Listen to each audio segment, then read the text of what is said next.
What are you striving towards?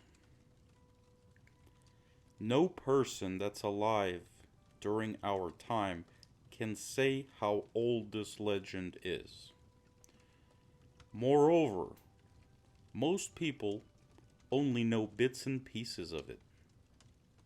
The dust from the shoes of the old wise men who looked into its heart. However, today I will crack open the door for you a little bit. But before I do this, ask yourself one question. What are you striving towards?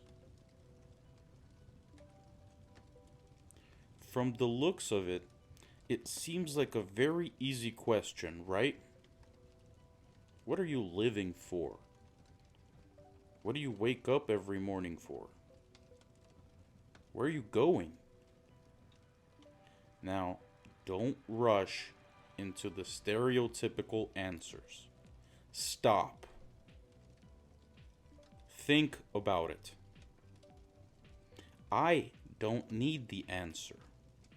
You are the one who needs the answer. There are many different people in our world. There are people that want to become like God. There's even those reverends that left everybody and went to live inside caves to achieve this goal. Why do you think they become reverends? What are they striving towards? To live in a cave like a hermit all by yourself on the edge of the world in order for no one to see you and not to get in the way of your thoughts. Maybe the caves have nothing to do with it. And it's just a way of escaping. Well, you could do the same just by climbing inside of a manhole cover.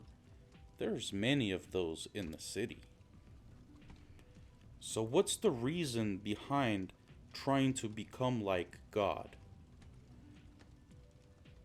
Does this approach of becoming a lonely hermit really express what this person is really striving towards? There's also another idea that's even more deadly: nirvana. Actually striving to get into this nirvana, to become nirvana, to get to know it and understand it.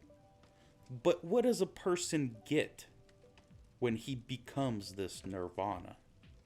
Nobody knows. Just like nobody knows what awaits everybody after the physical life. And if no one knows exactly what's there, how can someone strive towards it? Is it really possible to truly strive, truly forcefully strive towards something that you don't understand, that you don't know? Strive towards something that you can't explain to yourself with simple terms? That's a paradox. But most of the time, that's how it is. Ever since the birth of scientific traditions laid down by the great European mystics, this paradox has been described. And that is, people willingly and aggressively strive towards the unknown. Learn from the great. They never chanted, they never proclaimed, they never stated from the podiums about what they thrive towards. Geronimo Sanchez de Carranza, creator and founder of Destreza, or his distinguished successor, Luis Pacheco de Narvaez. What gives me the right to state something like that? Open up their books. Philosophy of Arms, or The Greatness of the Sword.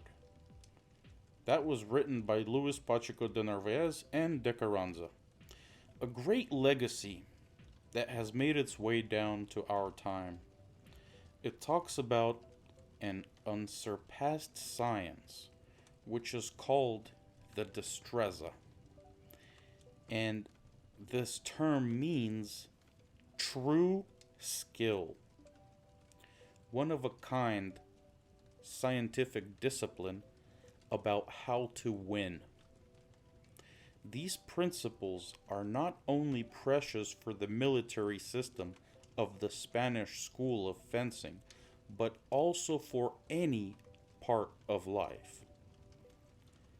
However, on the pages of this book, one cannot find ideas of what one should strive towards. Why do you think that is? Because that is the main secret of the European mysticism. I hope you understand that when a person clearly knows what he is striving towards, he starts to have strange or judgmental thoughts towards everything that surrounds him. Sometimes those thoughts are very stupid or crazy. Such a person becomes extraordinary because he starts to understand what really is going on in the world around him. And how can he live in this new reality? Creating and controlling and going beyond the limits of the masses. All this, it does not happen by itself. Without consciously striving towards something, a person does not have that core where the power comes from.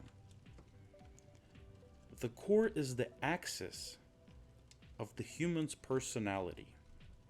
So what a person strives towards is the main axis of his personality and his philosophy.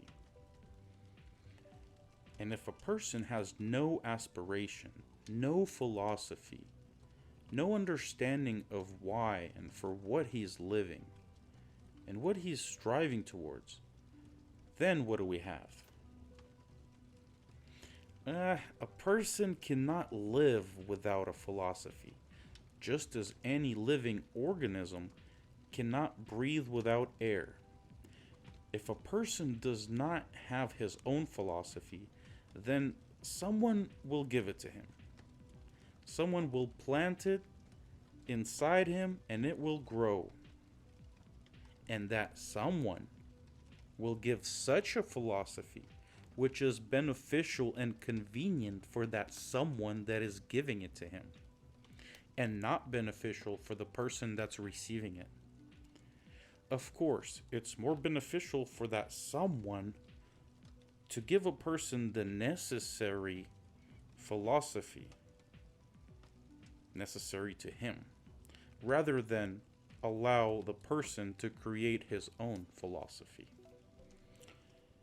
What about God? Isn't it worth for a person to strive towards something divine? Well, before striving to this divine, you need to understand what divine is. You see, there was a reason that I spoke about the paradox. People willingly strive towards what they do not know and do not understand. Tell me, when striving towards God, how will we understand that we have reached it? How will we understand that everything worked out? That you are walking in the right road, following the right path? This requires at least understanding how God differs from men. What is the main difference? And yes, although man was created in the image and similarity of God, there is one main difference.